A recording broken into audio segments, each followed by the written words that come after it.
TikTok, time to rock.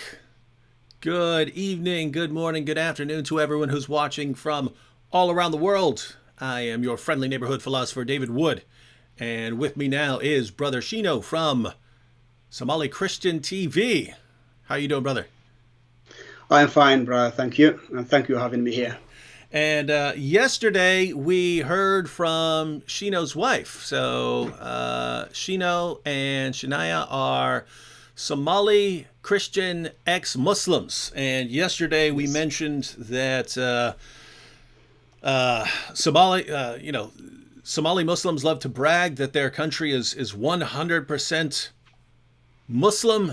We know that there are some other people in very small numbers there, so you're basically looking at 99.8, 99.9% Muslim, and pretty much anything you've probably heard about Somalia in the news relates to either the civil war there, or Somali pirates, or Al-Shabaab terrorist attacks. So most of what we hear about Somalia is pretty bad. And the positive side of that is we can look at that and say that is a place that needs the love of Jesus. So Shino, why don't you go ahead and tell? So I just told you what I told you, that we hear about Somalia. I understand that's not the entire truth about Somalia. Those are the things we hear. So why don't you tell us about what life is like growing up in Somalia? Yes, thank you, Brother David, and thank you those who are watching us and listening to us. Somalia is a wonderful country and a beautiful country, but the picture people have right now is just the piracy, as Brother David mentioned, piracy and starvation and civil war and killing and Al-Shabaab and all that. But prior to that, the country was a wonderful country, peaceful country, which had all things you can imagine. So I was born and grew up in Somalia, Mogadishu. The time I was growing, I've seen wonderful and beautiful country I grew up in. So going to school, so the schools were so free, and every child had right to go to school. From secondary, from primary, secondary, high school, and university, it was all free. And even those who did not have any, clothing or uniform, something like that, the government were providing for that person or for the family. So we had a wonderful country and beautiful country. Our country is located on, Indian Ocean and the Red Sea. So we had a long coast located there, and we have 3,333 kilometer long coast. So we had, all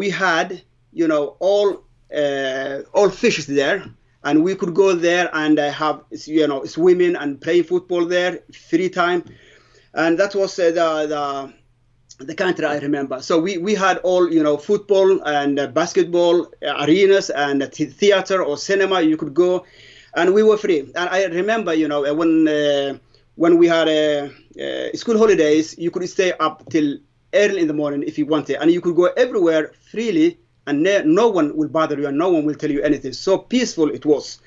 And we have two long rivers. We have they call Jubba and Shabelle River, and that area we are cultivating all kind of fruit and vegetables and all kind, and we used to export them as well.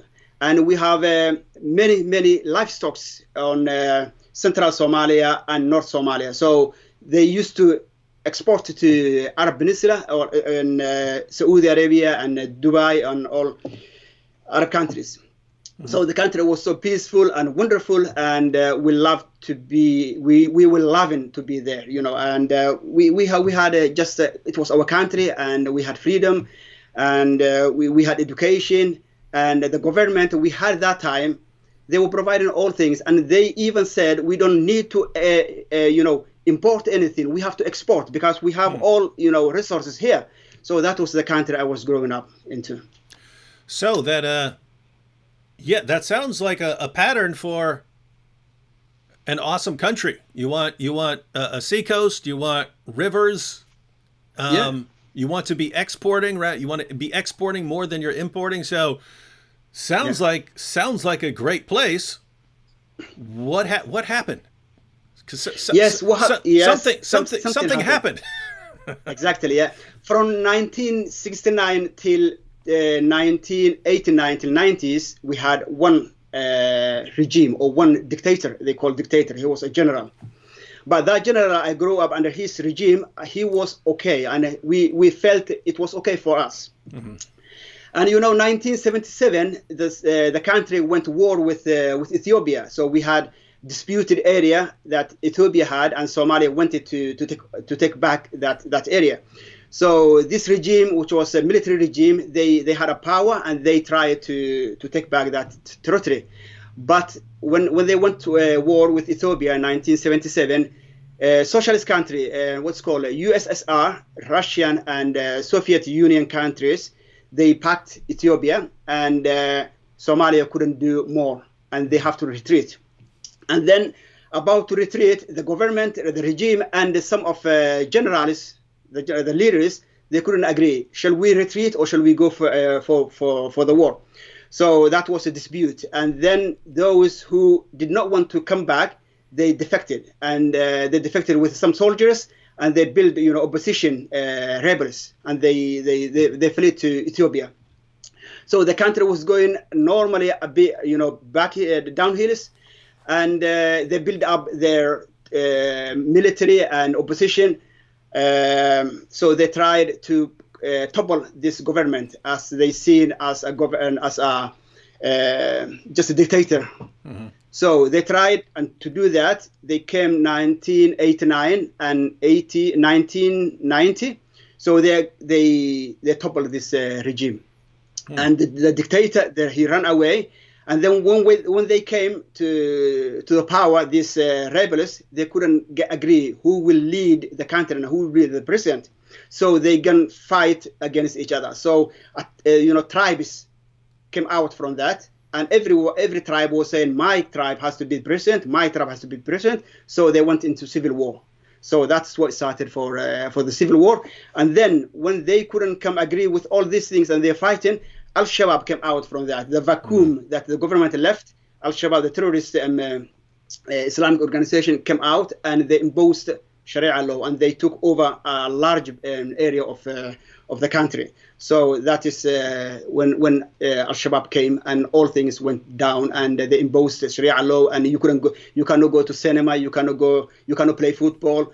Women have to wear hijab or burqa. Men has to grow beard, and you have to dress like Arab people. So all things went Islamicizing Somalia now all. Mm-hmm. But before that, we were all normal.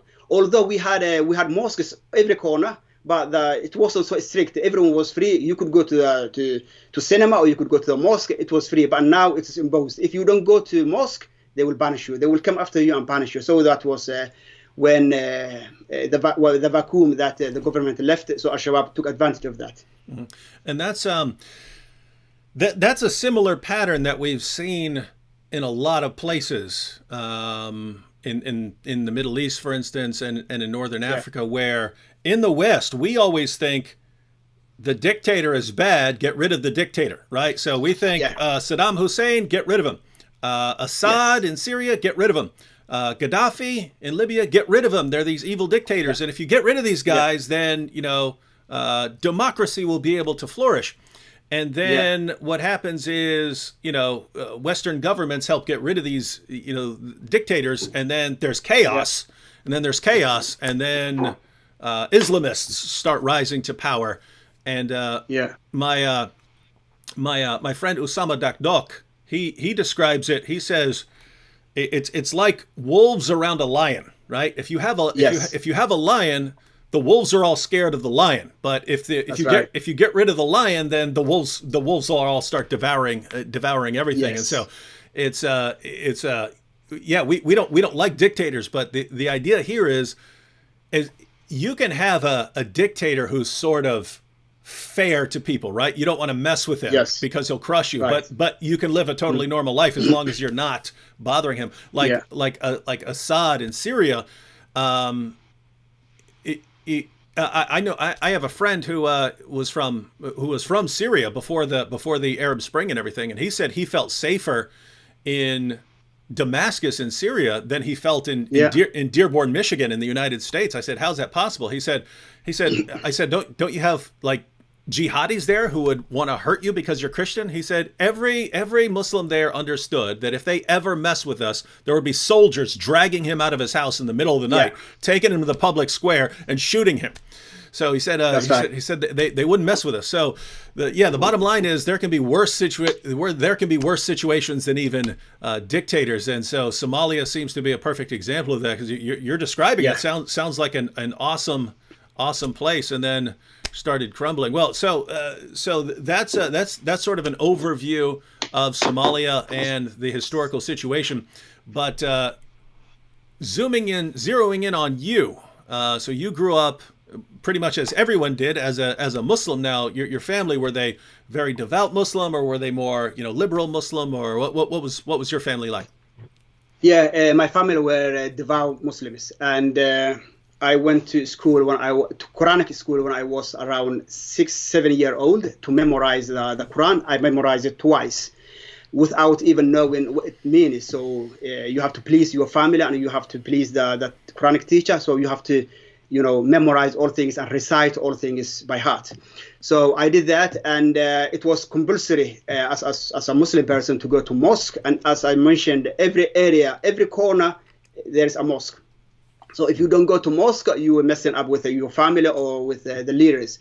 So you have to. And I had passion for my religion. I used to go all the time. I didn't want any of like prayer times I will miss. So I was so focused on doing all the ritual things of Islam, praying, fasting, and reading Quran and all that. So I grew up, and built up with the religion, and I never knew anything else about Islam. So that was my whole life. So this life is more than your own life. So the religion has to be bigger than the anything else. So you have to build up your life on the religion. Mm-hmm. So yeah, I grew up like that way.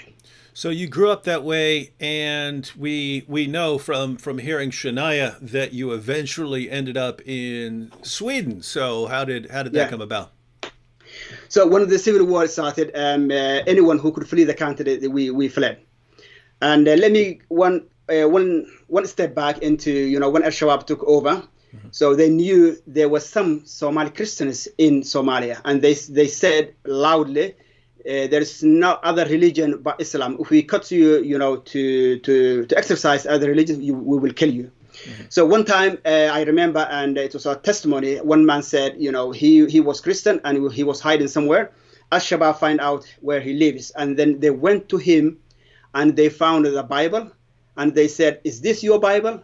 And he did not deny. He said, "Yes, this is my Bible." "Are you Christian?" "Yes, I'm Christian." And they executed on the spot. Mm. What happened was, the Bible did not perish. One of the Al-Shabaab group, a young man, he took the Bible curiously, and he wanted to read what this man is, reading and exercising. He took the Bible with him, and as he was reading, he was convinced that this is the real word of God. So he decided to leave and to escape from Al-Shabaab, and he left, and he came to Kenya, and he talked to Somali Christians there, and how he became follower of Christ, and how he was reading this Bible, how they executed this man. So that was the life of one man executed by the other man, or Al-Shabaab group. One of the team of Al-Shabaab became follower of Christ. Yeah. So 1992, we had privilege to leave the country by grace of God, and we ended up in Sweden. No plan, no foreseen anything, but we just ended up in Sweden. So when we ended up in Sweden, we became part of society, not part of the society, but segregated part of society, because we've been living in an area of all Muslims and all majority of Somalis and other Muslims. So we had just what we wanted in our country, in Somalia. You could have a Quranic school, you could have mosque, you could have the food you need, halal food, all kind. Even the dress, the shops are there. So you cannot feel you need to go, to town or buy something. All things were provided in one area. So that was the segregated area we've been living. And some of Somalis, they don't even learn the language because they say, we are here now and we may go back to home and we don't need to waste our time to learn a new language that will not benefit us. So until now they are there and they never learn the language and they never integrated to society. So we've been living that way, and the mosque is there and the prayer time, you pray in your area. So we were flourishing there and we felt that we are in Somalia, but in another country. And we were feeling, this is a country that is missing Muhammad. So we have to preach them everywhere we go. When we see someone, a vulnerable person, we have to talk and we have to say this. Yeah, you need Muhammad to go to heaven. You need Jannah. Come. Yeah, you have to convert to Islam. So we were feeling, these people are nice people, are wonderful people, but they don't know Allah and they don't know Muhammad. So it was part of our duty to evangelize them as well. So we had opportunity on our side, and the Christians, or other people, they were feeling, these people, they have their own, privacy. Don't interfere with them. But we were thriving and we were, growing in number and we were growing, the faith was growing there, and we taking, territory as well. So evangelizing and praying and all kind. It was so normal for us. So it was kind of life we've been living in Gothenburg, Sweden. Mm-hmm. And so we also heard from Shania that you eventually left Sweden and moved to the UK. So tell us about that. Yes, we both studied, for have works or jobs. I became a youth worker. Shania became auxiliary nurse. She was working in a hospital and a care home. So we had good jobs and we had 2 children. And we said, Shania's idea was it because we went holidays several times, and she felt she couldn't communicate with people because English was not, she never learned English. And Somali language, you cannot, speak to other people. Swedish language, you cannot. So she felt, now we have a Swedish citizen, we're European. Let us move to the UK with the children. We learn English, and then when we learn English, we come back home. We come back to Sweden. That was the plan, nothing else. But as Shania mentioned as well, it was another plan that God had.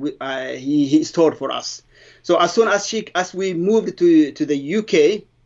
One man I knew, he rented a house because we deposited money for him, and we said just rent a house for us, and he rented a house in the middle of English people, and we were not happy for that, and we said, why don't you rent a house in the middle of where Somalis live? And he said, I couldn't find any, but that was same. It was the appointing of the Lord.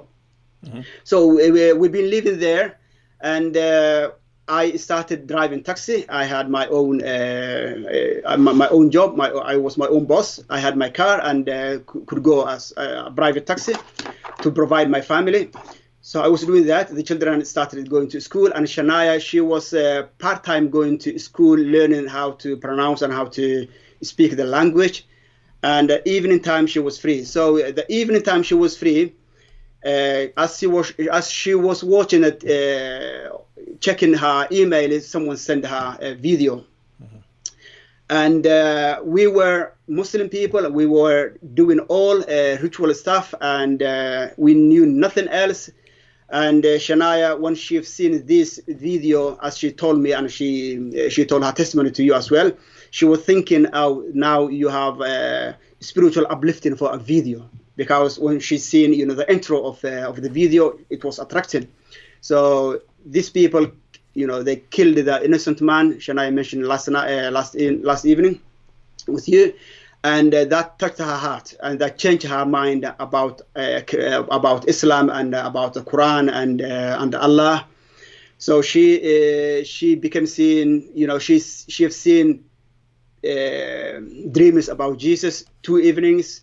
And then the 3rd day, she was Christian. Yeah. And when she told me she was Christian, I was devastated. I couldn't imagine. I couldn't take that. because we grew up as Muslims and all our families are Muslims, and I knew the consequence of becoming Christian. It is death penalty.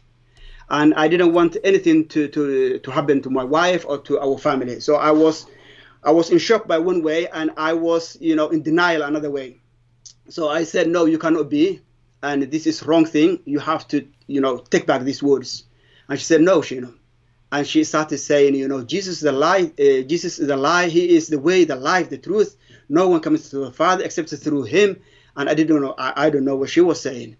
And I said, no, we have Muhammad. Muhammad is the only way. Nothing else. No one else, or other ways you cannot be saved. And she was saying, I've seen heaven. I've seen hell. So all things are real, but the only way is Jesus. And I was saying no. I was pushing her out. But she didn't stop there. She talked to her family and she told them all as well. And she said, I have a mission, and my mission is to tell people, to warn people to not end up in hell. So I have to tell them. And I know where I'm going. And I asked her, where do you go? And she said, I'm going with Jesus to heaven, because he promised me that. And everyone who believes in him, he will go to heaven. Just to believe in him. And I said, you don't work, you don't do anything, and you don't pray. She said, I have to do good work by my own self. But this is not the optimal option. He paid the whole price, so through him we can only go to heaven. So she told her family, and the family was not happy with her and not happy with me, because they thought it was because of me she became Christian. I couldn't control her, I couldn't take care of her, or I couldn't guide her. I was a weak person, they said. You are a weak vessel, and you cannot be real Muslim. And by the way, that's very common among Muslims, in that when someone converts, it's always, who do we blame here? Whose fault is this? Because they can't get their minds around the idea that someone would actually reject Islam for some good reason and accept Christianity for some good reason. It can't be that, because according to Muslims, all the evidence supports Islam, and there's no evidence for anything else. And so if someone converts, it's because someone messed up.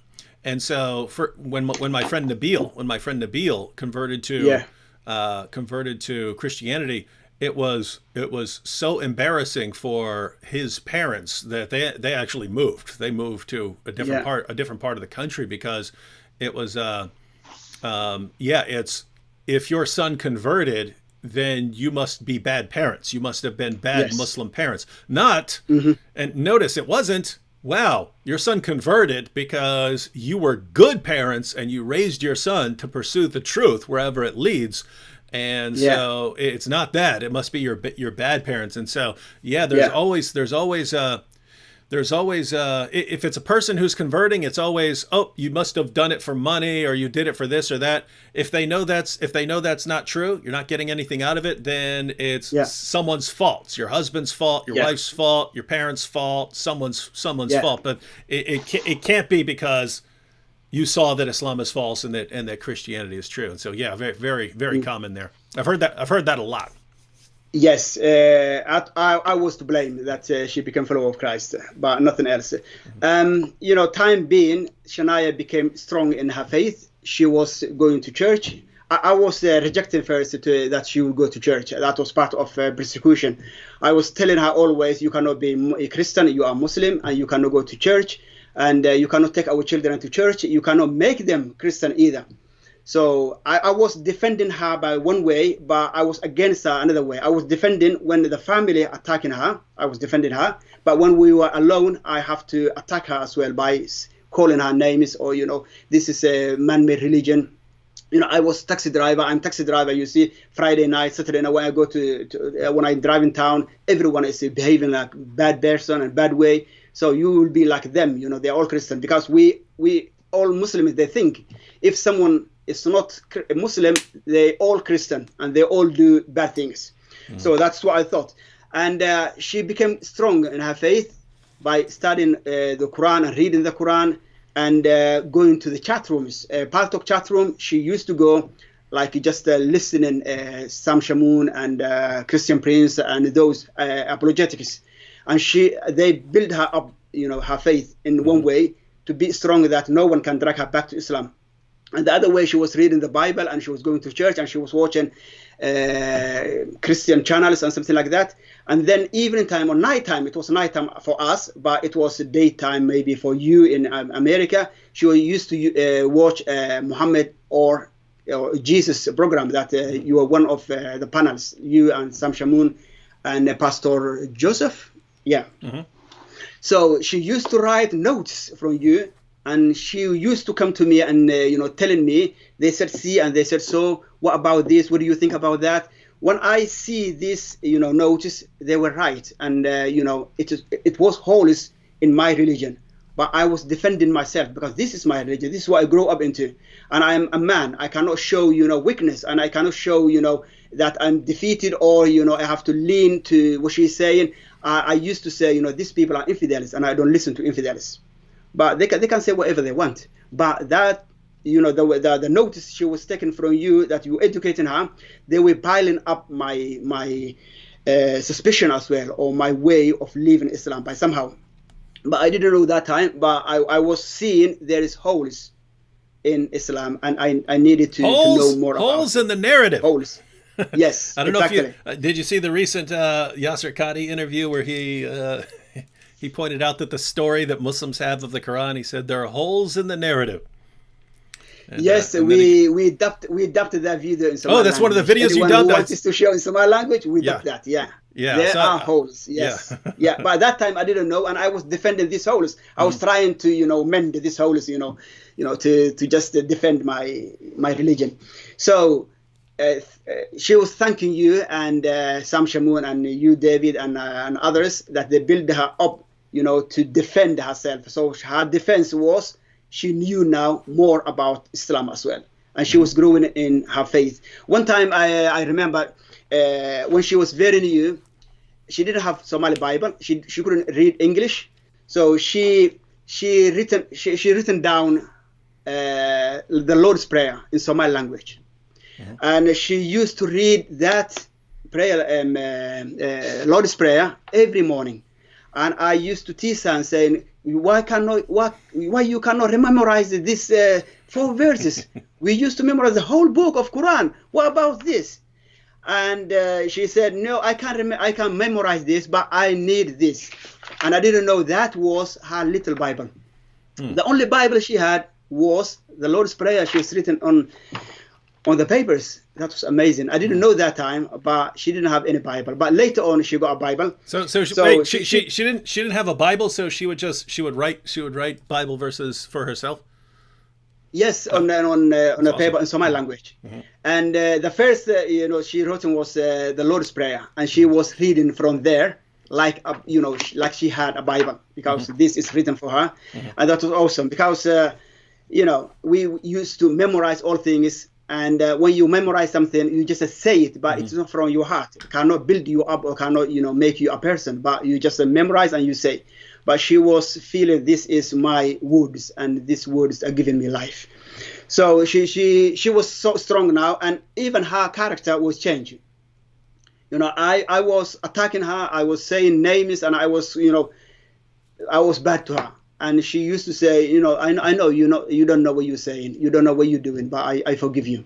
And she was a person so strongly, never forgive anyone when she was Muslim. She used to say, I will never forgive you. And now she started forgiving people. Even she was saying, my mom and my siblings who hate me so, I love them. So she was, she became a loving person, caring person, forgiving person. And I didn't know where this come from. But and now I know where all this come from. It is the fruit of the Spirit that will build you up from within. So the family were not happy with me. All these years I was trying. I was staying with her. The reasons were, firstly, I loved my wife and I loved my children. That was why the primary reason I stayed, that was that. Both of us, we came from broken families, and we promised our children that they will not go through what we went through.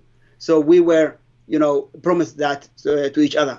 But now this problem came, and it was a testing time for our family, testing time for, the vow we had to each other.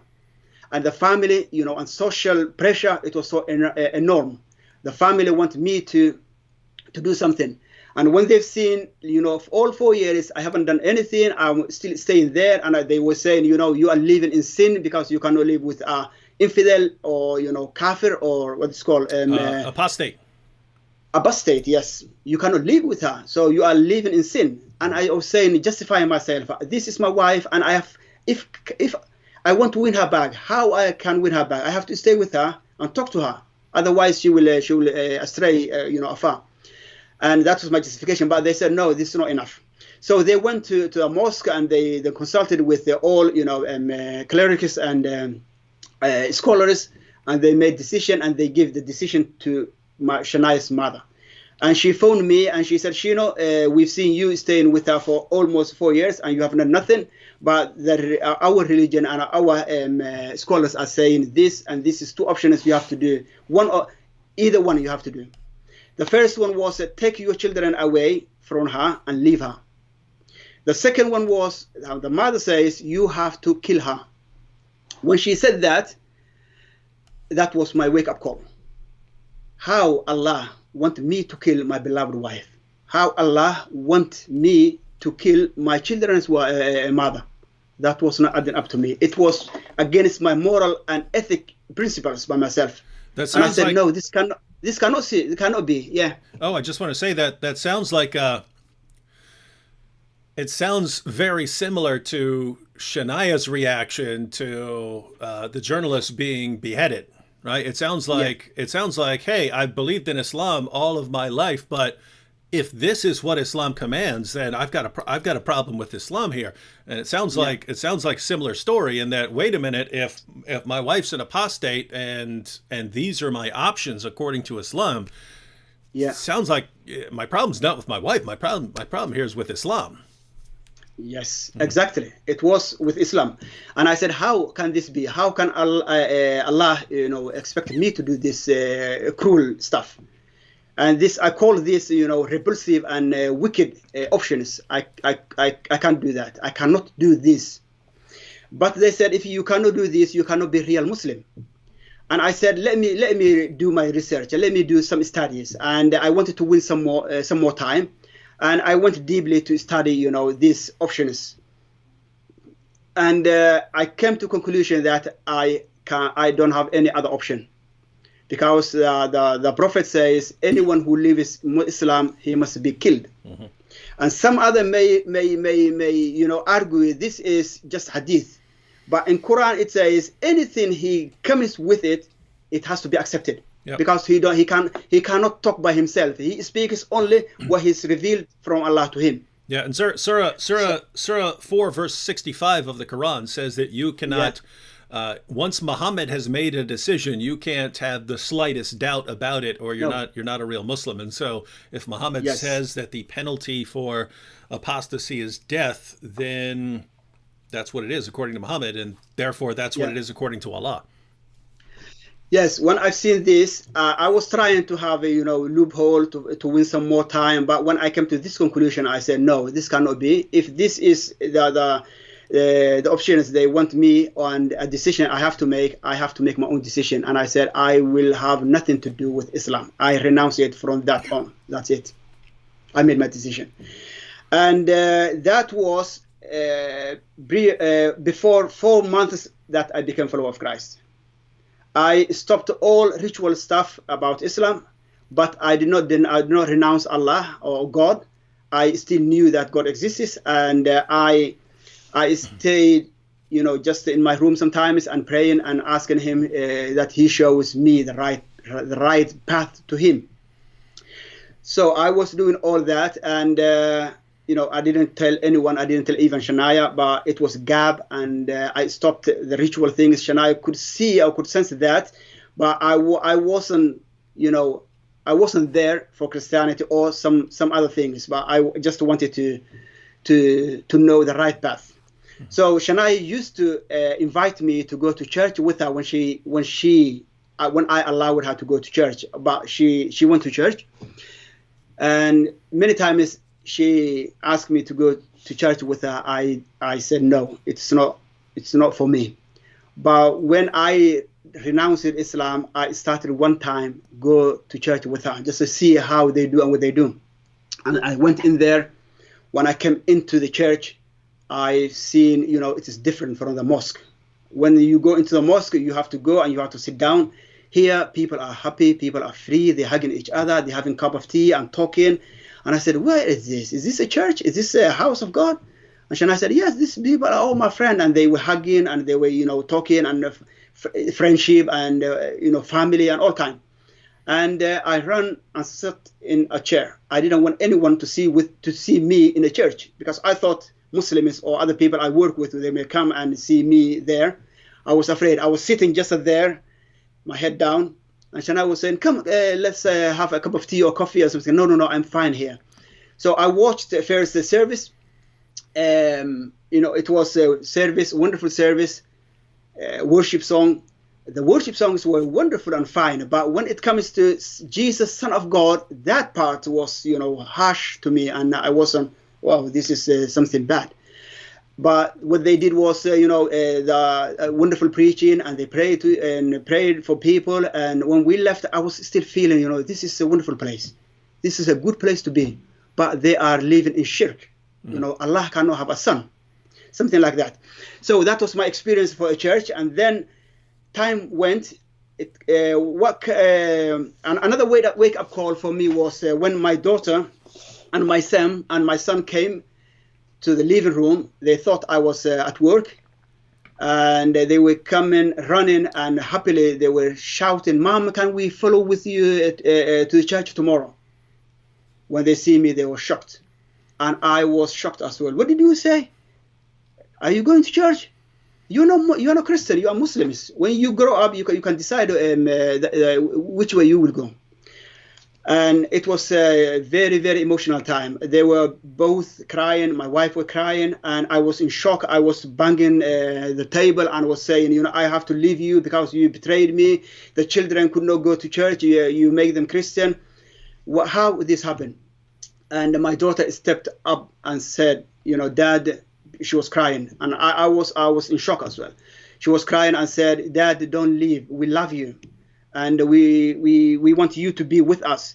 And she read, she quoted a verse from the Bible. It was mainly Matthew 10:33. She said, Jesus said, if anyone denies me in front of people, I will deny him in front of my heavenly Father.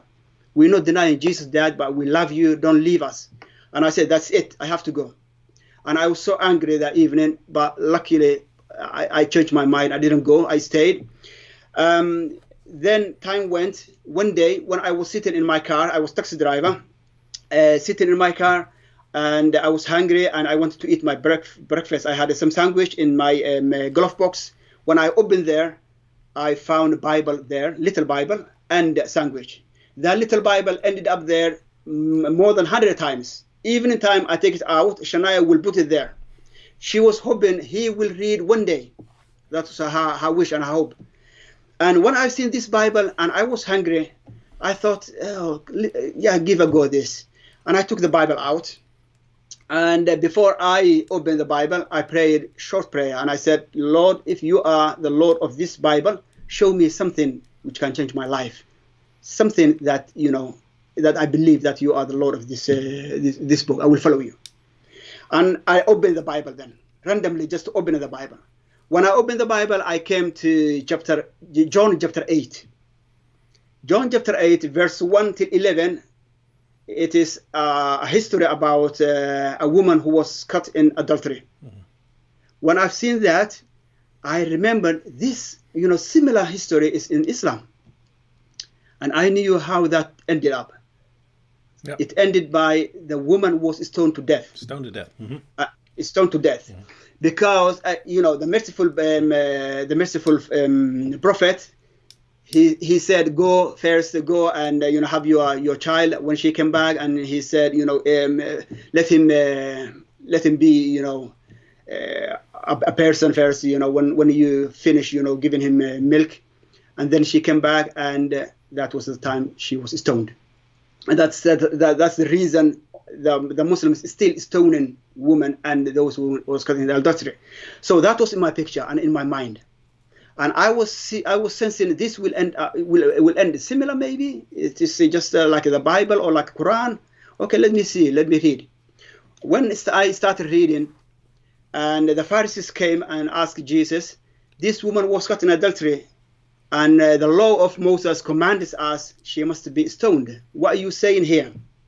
When I read that, I was expecting something similar to the Muslim woman in that narrative. And Jesus stood down, and they talked more, and they were testing him that they could find something to accuse him. And later he stood up and he said, any one of you who never sinned, let him throw the first stone to her.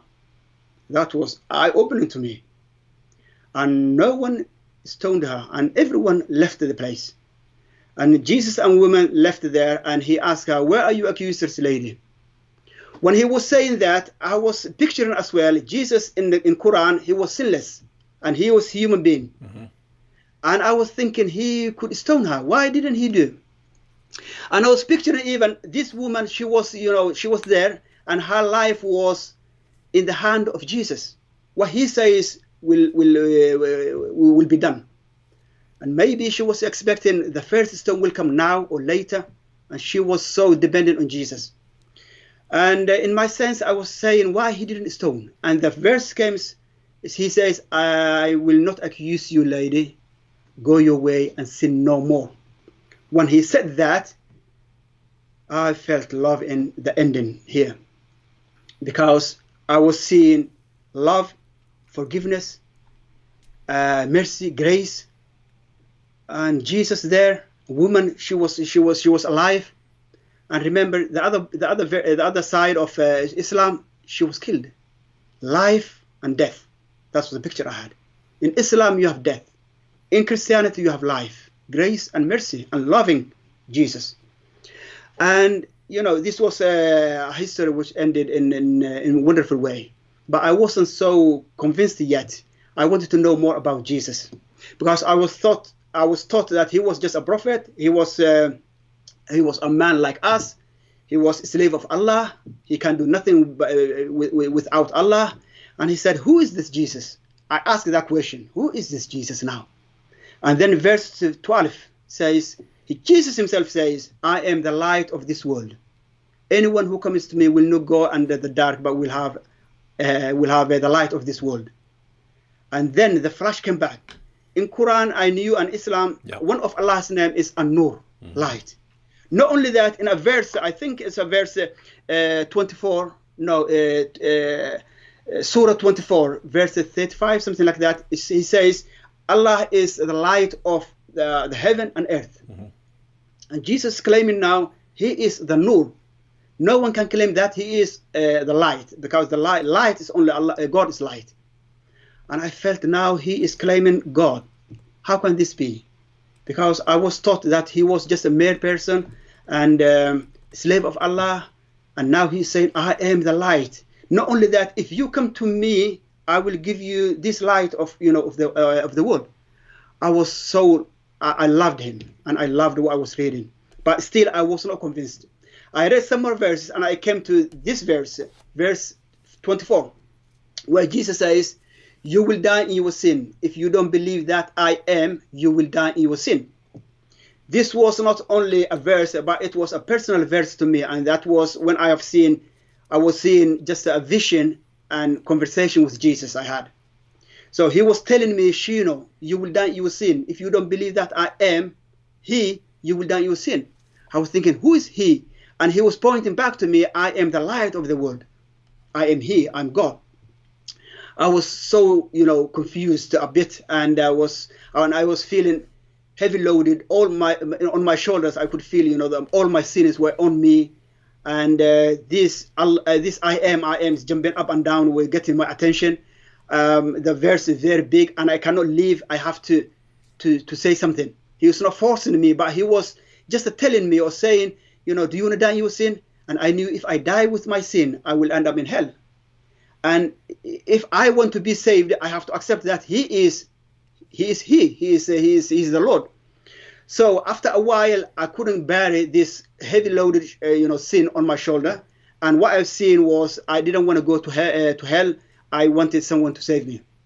So I came to conclusion. I said, my decision is I want you to be my Lord and Savior. And I accepted him as my Lord and Savior at that time. And then heavy loaded, all my shoulder went away, and I became light and happy and joyful. And then quickly I took my car, drove back home, and came to Shania. When she see me happy, she asked me, what happened to you today, Shino? And I said, I found Jesus in the Bible, and I accepted him as my Lord and Savior. And she was so happy that she hugged me. And it was a one wonderful day for both of us. It was a phenomenal day.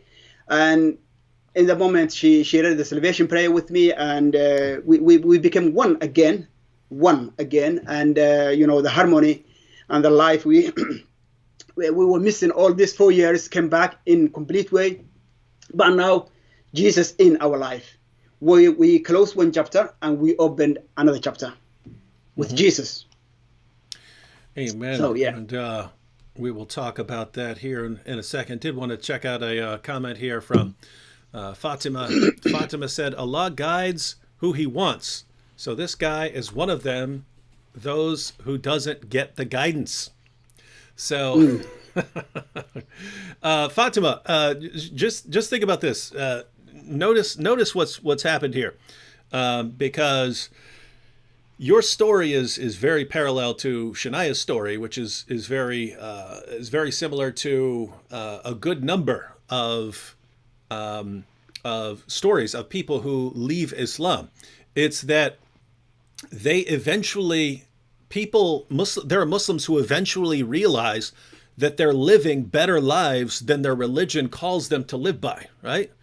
It's your religion commands you to kill an apostate, and you don't want to. You don't want to break up your family. You don't want to kill your wife. You don't want to kill someone. You don't want to do these things that your religion is commanding you to do. Or, in Islam, you strike at the necks. You strike at the necks of the infidels and so on. But when you see this actually happen, you say, no, I can't accept that. And so you have all of these Muslims who are actually living better lives than their religion commands them to live. And yet all their lives, they're thinking their religion is the most perfect thing in the world, and that they fall short of the religion.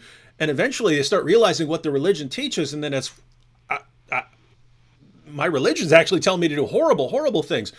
And then you look towards Jesus and see what Jesus is commanding, and you see that Jesus is commanding the right thing, and that Jesus is calling for love and so on. And so for lots of people, that's what draws them. That's what draws them in. And so notice Fatima, what you're saying here.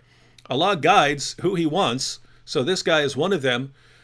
Those who doesn't get the guidance. So what you're saying here is, if Allah really wanted to guide this man, he would say, look, you need to go kill your apostate wife, and I'm going to guide you to do that. And he's refusing to do that. So he's the one who's not guided. Fatima, I have to say, if Allah's the one who's guiding people to go and, chop all these heads off and kill all these people, it sounds more like Satan here. You know what I mean? Yeah, let me give an example here, Brother David. When I became a follower of Christ, reading the Bible, one time, let me go back to Shania. When she was Kristen, I was still Muslim. She was so passionate about Jesus, and she was all day, she was talking just about Jesus and how good he is, how he's forgiving, how he's loving, all that. And I said, don't you have anything to talk about but Jesus? I felt she was, she married another man, and she was I was so jealous about Jesus and so. And one time when I came to this verse, John chapter 10, verse 10, reading that, so the word of God is alive. It gives you life as well, and it gives you encouragement. When I came to this verse saying, the thief has come to kill, to destroy, and to steal, when I stopped there, Jesus reminded me, Shino, do you remember that time that you hated me most? You said, I hate you, Jesus. It was, you hate the wrong person. You're supposed to hate the other group, Allah and his followers, who were telling you to kill your wife, to destroy your family, that they wanted to steal your joy. But I came to give you life, life more abundantly. That's the life we have now with Jesus, a harmony, a wonderful life, spiritual life, together with my family, with my wife. So that is the difference between the one the one she is saying now. He will guide you, and he will astray you. That's not the right God. God is, what you're expecting from him is good things, and he cannot guide you to astray or to perish. Amen. And I just wanted to draw everyone's attention to something you said, where you pointed out that you saw that Jesus called himself the light of the world.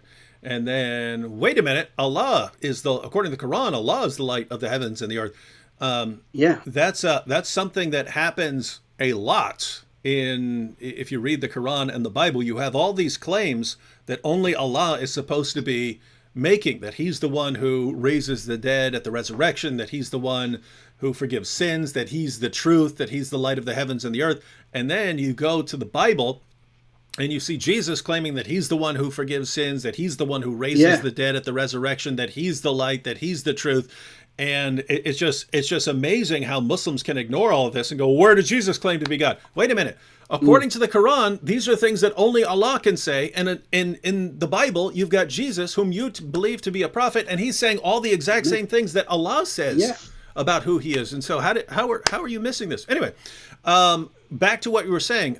So now you became a Christian, and yet it's very obvious to everyone that you decided at some point to go into ministry, and that's kind of different, because most people who become a Christian or convert to a religion, they still go about doing whatever they were doing, doing whatever they're doing before with their career and so on. So why did you and Shania decide that you were going to go into ministry together? Thank you, David. When Shania became follower of Christ, she was already evangelist. Mm-hmm. She was already evangelizing people. It started with me. She knew already her call. And she was praying that I will be saved one day, but not only be saved, but that I will join with her in a ministry that we, reach back to our people. So she was doing all that. But for me, when I became follower of Christ and seeing Shania doing all this and how her family treated her and, threatened her, all kind, I thought, now this may be enough. The family and the people, they hate you and they curse you already. But if you, go over to other level of preaching to them and calling them to Christ, it will be more danger. That's what I'm thinking. But, the Lord has promised, and he guides you. I had a verse, inspiration verse, Mark chapter 5, when Jesus, restored a demon-possessed person. And when all things are done and he being healed, he wanted to follow Jesus, to go with him. And Jesus said, you go back to your family and tell them what the good things the Lord has done for you. Mm-hmm. And, just go to them. They need you. And he went to this, his city, and he started preaching them. And I know many people came to the Lord by that way. So that city, they hated Jesus and they thrown away from their city. So it is similar to us. And Jesus is saying, these people, they don't accept, foreigners, they don't accept, missionaries, but you are, in the right place. I will use you in mighty way. You have to obey. So I obeyed, and after a while I obeyed, and I said, yes, you can use us as you please. So we prayed about that, and we all done. We started having social media ministries like Somali Christian TV we have now, and we started doing videos about Christianity and comparing Islam and Christianity. And just preaching the good news, what Jesus has done for us and how he wants everybody to be saved. So that's what we're doing. And many people are responding to that because we are the first couple together reaching to our people. Mm-hmm. And people are responding in a good way. And God has, a plan for Somalis. And this is a time for Somalis. And we ask everyone who has heart for Somalis, please don't hesitate. The time is right now. So just go ahead. And the Lord is doing amazing thing among Somalis nowadays. And guys, if you don't believe that God has a plan for these places, just think about the history of the church and think about the situation now. If you go back, during the early stages of Christianity, the non-Christians were trying to wipe it out. And you had the Roman Empire trying to wipe this out, the most powerful empire the world had ever seen. Why couldn't they wipe it out? Well, it spread too far, too fast, in too many languages. And when you look at why it spread so rapidly, you see that it started centuries earlier, and you start to see a plan emerging, right? Throughout everything, through the good things, through the bad things, there's a plan throughout it all. So you have to go all the way back to the Torah, the law of Moses, and the Jews were ordered that wherever they are, if they were able, they were supposed to go up to Jerusalem for these annual festivals. And two of the main festivals were, of course, the Passover and Pentecost, right? And so Jews who were able to go up to Jerusalem would go up for these annual festivals. Well, what happens? What happens along the way is everyone conquers the Jews. The Egyptians conquered the Jews, the Assyrians conquered the Jews, the Babylonians conquered the Jews, the Persians conquered the Jews, the Greeks conquered the Jews, the Romans conquered the Jews. And what happened over and over is some of these places would deport Jews from their homeland. And what you ended up with was communities of Jews all over Europe, Southern Europe, all over Northern Africa, across the Middle East. You ended up with these communities of Jews. And those Jews in those communities would take the trip for the annual festivals. And when is Jesus crucified, and when does the story of him rising from the dead come about? Passover festival, right? When Jews from all over the known world were gathered in Jerusalem hearing about this. So they go home, they come back. What happens? Next big festival, Pentecost. When does the Holy Spirit descend upon the Christians? Pentecost. And they're all there, and they think these guys are drunk. And read that passage in Acts. It's talking about all these people from all these different countries in all these different languages hearing this message, and a few thousand people convert to Christianity. Where are these people from? They're from all over the world. And what do? They stay there in Jerusalem to learn about Christianity from the apostles themselves. That's why you ended up with a need for people to go out and selling their property. Remember, it was saying like Barnabas went out and sold property and to bring they're funding this community who's from a different part of the world who'd come there so that these people can keep learning from Jesus. From the apostles of Jesus himself. So notice now you've got these people who spend a couple of years learning Christianity from the disciples themselves, and then what happens? Persecution breaks out. And it said the people went to their home countries.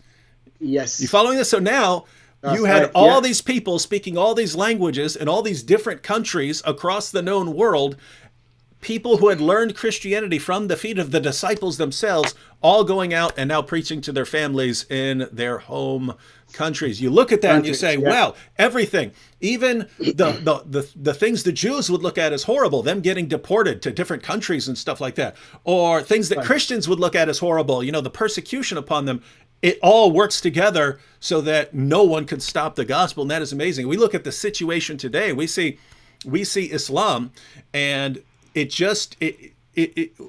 whether it's Muslims causing the unrest or just various clans and so on, what you end up with is people grow up believing that violence is the solution to your problems, and if you have a disagreement, you fight. Well, that tends to make very unstable countries, and so these countries constantly break out into wars. And what happens? People flee those areas. Well, guess what? Some of those people who leave the countries and go to other areas become Christians, and some of those people who become Christians want to go back and reach their own people. And so you have these places in Iraq, in Egypt, in Syria, in Pakistan, in Afghanistan, in Somalia, these places that are various degrees of unstable, and people are leaving the country as much as they can. Well, some of those people become Christians, and then they want to go and reach their own people. And here's a perfect example. Here's a perfect example of two people who said, we are going to go back, and they could have, they could have gone on living their own lives. They decided to reach their people. And why is this so important? Well, guys, I mentioned at the very beginning, my goodness, if there is a place in this world that needs the love of Jesus, it is Somalia. And Amen. And who's there reaching the people of Somalia? You're looking at him right now. Yeah. You saw it from his wife yesterday, and it's sad because there's only a couple of people, but guess what? We've seen it. We've seen in the history of the church, a couple of people can make an amazing difference. So why don't you go ahead and we actually have to get off here in a couple minutes because my wife's entire family is over right now, and so I can't be gone too long. But why don't you tell us more about what you're doing with your ministry? Shania mentioned yesterday that you do have some English shows for the English viewers that are watching, but tell us anything you want about your ministry and how people can get involved. Yes, our ministry is growing, and we need all kind of support and prayer. We're doing a lot of videos about different topics and in Somali language, because of our Somali people, they don't know Jesus, and we speak to them for in their own language, and we have one day for English speakers. That's what we're doing now, and we're dubbing the topics, your videos, and some of Al-Fadi's videos like Trinity, and all this kind of dubbing will be used and will be available for everyone, every Somali speaker. So that's what we're doing, and we're hoping to do the Empire Apologetics as well, that you are up to. We're hoping to do so, and we need we need each other, and we need your prayers mostly. And if I have to take opportunity of this, I would love to thank you, David, for being our first VIP Patreon. Thank you very much, and you subscribed to our YouTube channel, and that's wonderful, and thank you for that. And we love you, and thank you for all things you're doing for the kingdom of God, and we need more of you. And I would love to thank all the Christian apologetics like Sam Shamoun and Christian Prince and Al-Fadi and Rob Christian and Sister Hatun, the lioness we call, and the brave lady. May the Lord bless you all. You're doing amazing thing, and from bottom of our heart, from Somali Christian TV, we love you, and what you're doing is amazing. Maybe you're not seeing the fruit now, or you've seen small fruit, but later on you will see, what you've done for the Lord, and your reward is greater in heaven. We thank you for that. And the support we need is your prayers mostly, but we have a PayPal and we have a Patreon on the description box if you go there. So if you want to support our channel or our YouTube channel, will be all right, and that we appreciate that. So yeah, thank you very much. Yeah, everyone. I mentioned yesterday that you have to look for the people who can do something that no one else can do. You know what I mean? What I mean here is, in America, there are lots of people who are doing apologetics. There are lots of people who are doing evangelism. There are lots of people who can do it, and there are tons of people to reach. Yeah. There are other places where you sit there and you think, I can't do this. I can't reach those people. I don't speak their language. I don't understand the culture. I don't understand. I cannot do that, right? And so you have to look and be paying attention for when someone comes along who can do that, who can reach those people. You're looking around, all of a sudden you say, whoa, those are the people we've been looking for to reach those people. Yeah. This sort of thing happens over and over again. So when you see someone like Shino and Shania come along and they have a heart for reaching Somalis with the gospel, and there's almost no one else who's trying to reach Somalis with the gospel. I mean, Shania mentioned that, you know, she lived in the West for 13 years and no one bothered to share the gospel with That's her. right. Yeah. Guess what? Right here in the United States, we have large Somali populations. I don't know who's there reaching them, but guess what? I know that anyone who goes looking, they're gonna find Somali Christian TV, people who are speaking to Somalis in their language. And just to give you an idea of how important this is, look at this. Almost everything that Truth Seeker here, or Muslim friend, almost everything that I see from the Muslims in the comment section is completely wrong, not according to not simply according to Christianity, according to their own religion. So this is just a quick example to share what we're talking about here. Truth Seeker says that Jesus is the light, the truth, etc., does not make him God. Truth Seeker, you do not understand your own religion. Those definite titles, you could say this person speaks truth or something like that. But if you say this person is, this person is the truth, that's only for Allah. This person is the light, that's only for Allah, according to your religion. Right. That's not us making it up. In Islam, at various stages in history, it was a death penalty to walk out and say, I'm the truth. People were executed for walking out. Sufis who would have some mystical experience and walk out and say, I'm the truth. They would kill him. They would kill him for claiming to be Allah, right? And here you are. Oh, it doesn't matter. We can all be the light and the truth. You don't know what you're talking about. And that's why we need people like Shino and Shania to educate Muslims about their own religion that they do not understand, so that once they understand it, they will leave it. And then once they understand how bad it is, they'll start looking for a better pattern of conduct, which they'll find in Jesus. And so, guys, we have to get off now, but the links to Somali Christian TV are in the description box. So check out that channel. Most of the videos you won't be able to understand unless you speak Somali, but again, they do have videos in English live streams on Friday. And guys, if you want to support if there's a ministry in this world that you want to support, this should be on your top list, right? It's a ministry of people who are some of the only people in the world who are out there to reach a country that is horribly war-torn and devastated, and which is 99.8 or 9% Muslim. These people need the love of Jesus, and Shino and Shania are sharing it. All right, you any final words, final thoughts for everyone? I will just address to my people, my Somali speaking people. Some of them may say, these people are not real Somali or something like that. I would love to address them in just some words in Somali language. I make it quick. walaalahayga dhegeysanaayo aad baa idinkaga mahad celinaya. Waxaan idin leeyahay Soomaaliya waxay u baahan tahay Ciise Masiix. Soomaaliya waxay u baahan tahay nabadda iyo jaceylka rabbigeena.